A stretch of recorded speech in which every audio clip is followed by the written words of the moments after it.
Hi friends from Luzon, Visayas, and Mindanao. Good day to all of you. In today's video, let's talk about mga tanong at sagot concerning proposed increase of PERA, Personal Economic Relief Allowance, from 2,000 to 4,000 this year 2023. Napaka-interesting topic video today. Are you ready to watch the full video?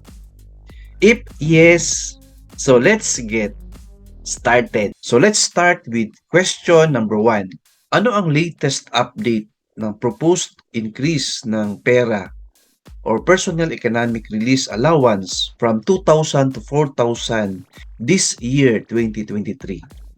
Answer, Senator Ramon Revilla Jr. has filed Senate Bill number 1406 that seeks to realize the true intent of PERA as a form of economic relief to all government workers, subject to automatic yearly adjustments equivalent to any increase in the country's annual inflation rate. So friends, very clear po ang sagot natin. No need to explain. Pero if may question kayo, don't hesitate to write in our comment section below. I will make time to answer that. Alright?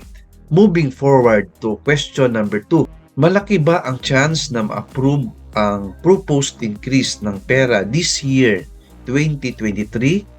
Answer, malaki ang chance na ma-approve ito kasi 4 na senador ang nag-propose na doblehin ang amount nito dahil sa continuous increase in prices of prime commodities. Senator Revilla Jr. believed the current amount at 2,000 is already insufficient and needs to be adjusted. Wow, very clear po ang sagot sa question na yan. So, ang 2,000 is not sufficient anymore because of our inflation. So, it's high time po na i-increase ito from 2,000 to 4,000 according to Senator Bong Revilla. So, friends, before we move forward to our last question, konting favor po, please hit the subscribe button below and notification bell para updated kayo sa mga new videos ko weekly. Thank you and God bless to you. Question number 3. Sino ang 4 na senador na nag-propose na itaas ang pera from 2,000 to 4,000? Answer, Senator Francis Escudero. Number 2, Senator Jinggoy Estrada. Number 3, Senator Manny Villar. And number 4, Senator Ramon Revilla Jr. Alright friends, hope you like and learn from our video content today. Please like and share this video to your friends. See you in my next video.